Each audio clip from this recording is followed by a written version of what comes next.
Bem, gente, e aí continuando com a nossa aula aí dos sistemas Linux, né? Uma vez que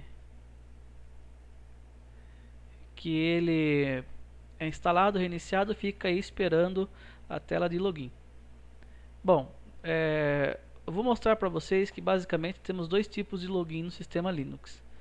Nós temos o root, escreve o nome do usuário, root, enter, e escreve a senha. A senha não aparece no momento da escrita, tá? Eu digitei aqui a senha, pode ver que o prompt nem mexeu, mas a senha foi digitada. Aí eu dou um enter, ele abre o prompt para mim. Bom, quem é o root ou root? Ou aí depende muito do local aqui no Brasil, cada um chama de um jeito.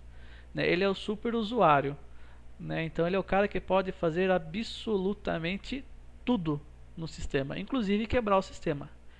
Então, muitas empresas, por questão de segurança,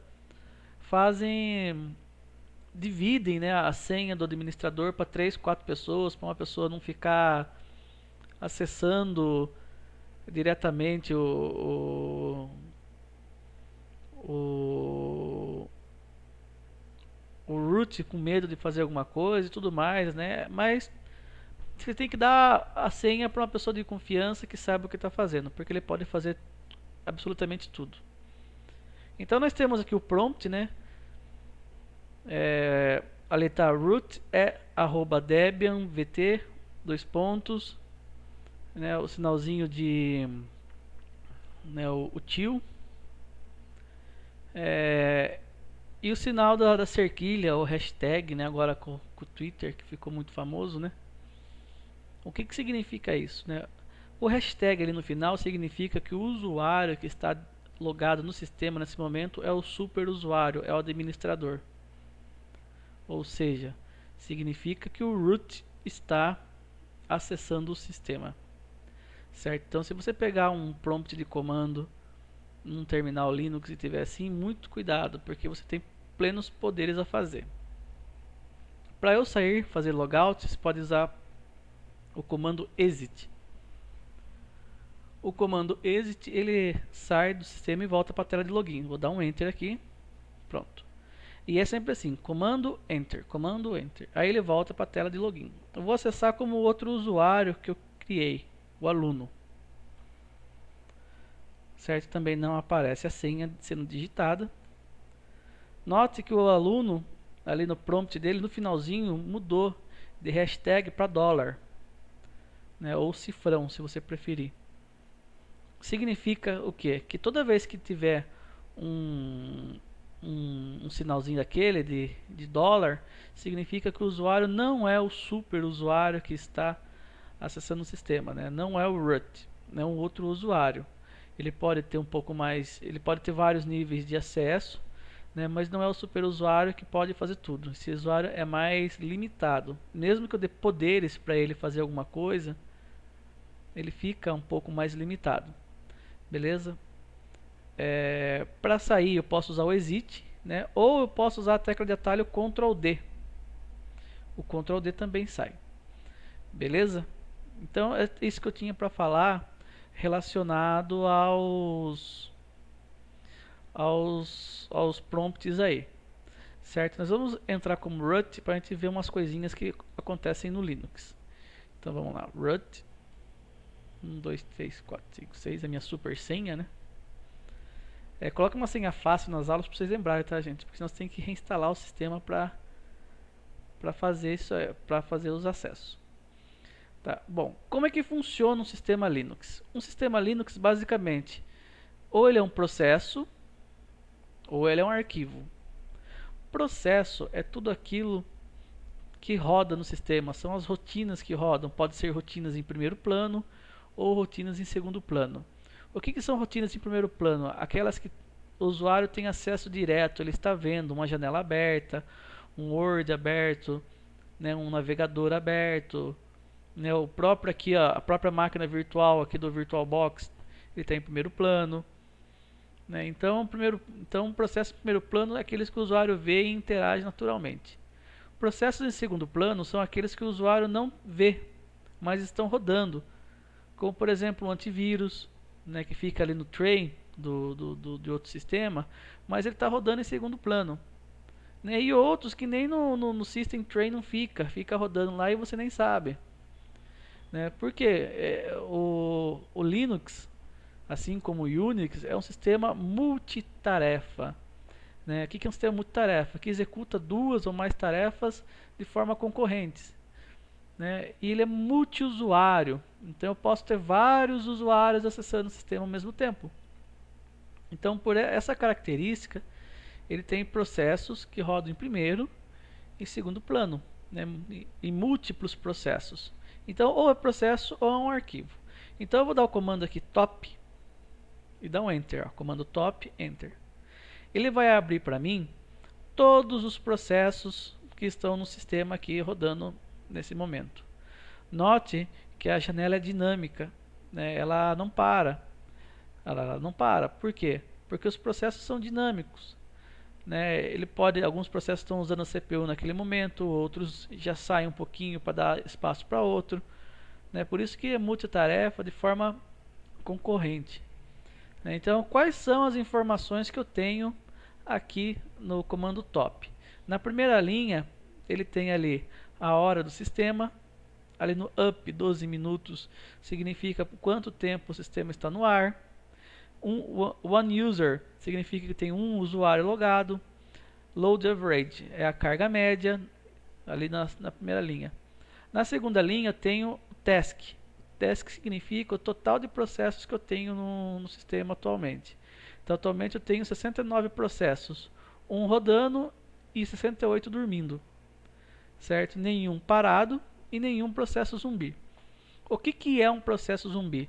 Processo zumbi é um processo que perdeu o seu pai. Nós temos uma árvore de processos dentro do sistema.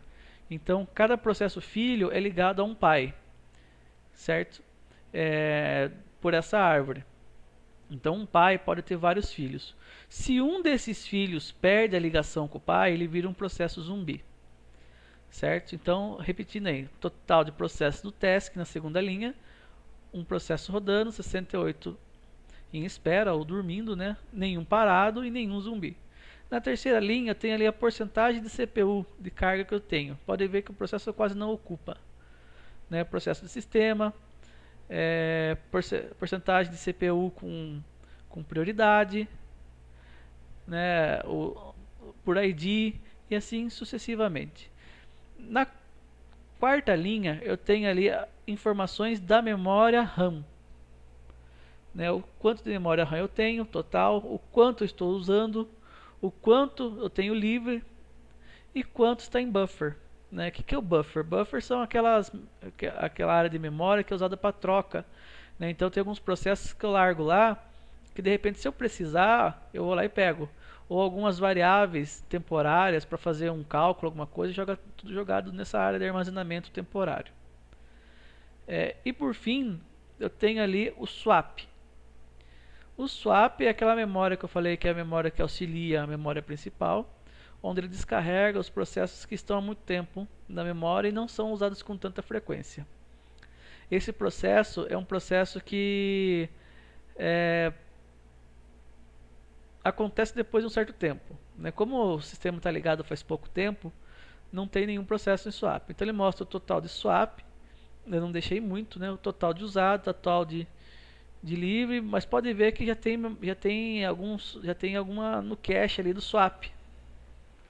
Olha que legal, né? Já tem alguma coisa ali que mais ou menos ele já está achando, ó, isso aqui já é um concorrente para ir. Bom, essa é a parte do cabeçalho do top. E embaixo tem os processos da janela dinâmica. Então, a primeira coluna ali, o PID, é o ID do processo. Então, olha lá, o primeiro processo, o PID 1, é o systemd. Significa que esse é o primeiro processo startado no momento de que você liga o sistema. O PID 2 ali é o kthread, é o segundo processo. Então, assim, o processo é startado desde o systemd, que é o primeiro, e é um número sequencial de IDs aí durante a carga do processo. Então, pode ver que tem aí ó, vários e vários.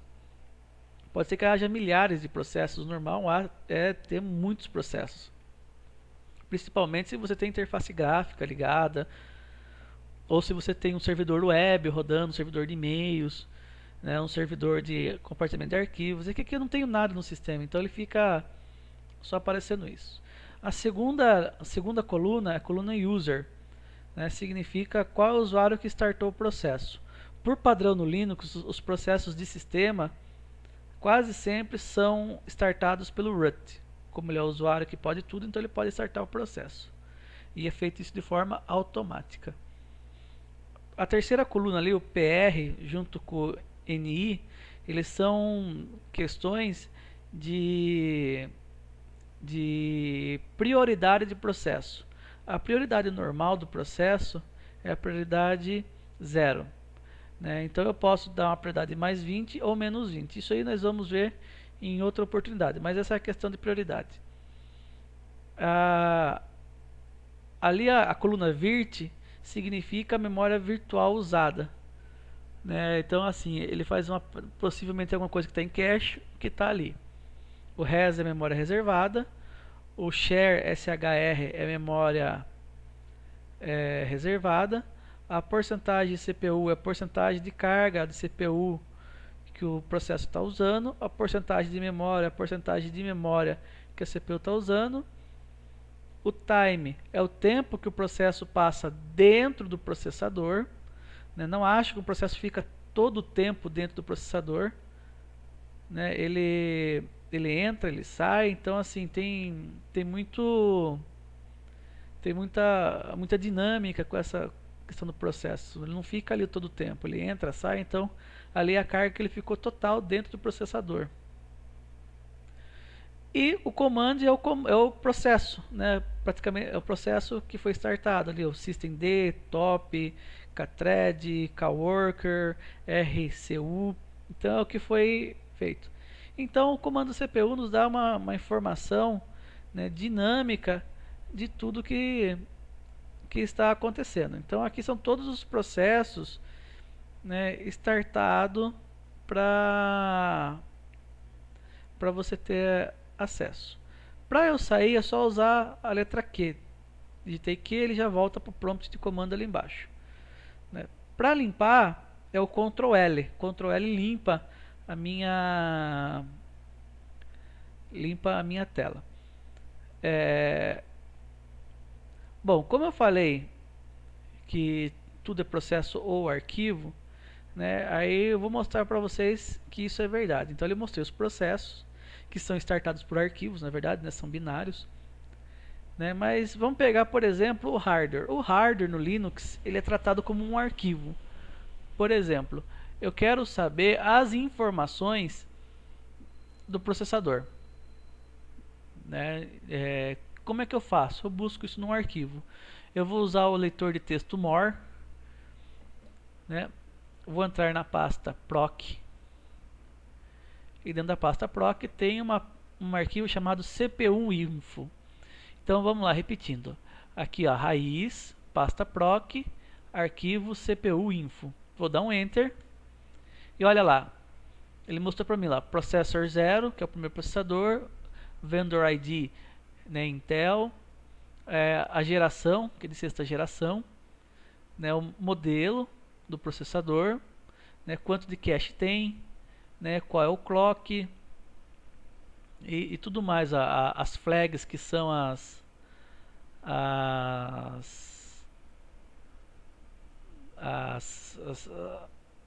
tecnologias disponíveis, né? Vou dar um espaço aqui. É que não tem muita coisa para mostrar aqui. Deixa eu voltar lá. Eu vou dando um enter aqui até ele sair. Quando acabar o arquivo, ele sai. Então eu tenho aqui o cell flush size, né, a quantidade de endereços físicos. Então olha, ele pegou todas as informações do processador, né, e jogou dentro de um arquivo. Olha só que legal, né? Que legal. Então assim, ele trata tudo como se fosse um arquivo, né, inclusive o hardware. Ele mapeia as informações do hardware dentro de um arquivo.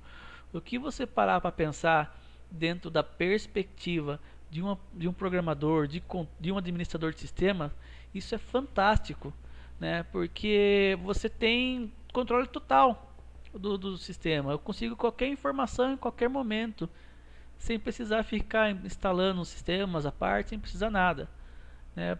Por exemplo, eu quero pegar uma informação de memória, né? Então eu vou lá, more barra proc. Proc é o lugar onde ficam esses tipos de informação, a pasta ou diretório que fica. Meminfo. Ó, todas as informações da memória, né? Total, é, livre, disponível, bufferizada, quanto está em cache, quanto está swap de cache, quanto está ativa, inativa, né? Quantas estão com lock, né? Então, olha só quanta informação, né? Eu dou um espaço, ele vai para baixo, ele vai para a próxima página. Como não tinha muita coisa, ele saiu. Então, é super legal, né? Do ponto de vista de programação, de administração, né? Você ter tanta informação assim disponível. Beleza, gente? Então, o que eu tinha para falar nessa unidade era isso, né? Então, no Linux, ou é um processo ou é um arquivo, beleza? Então, até a próxima.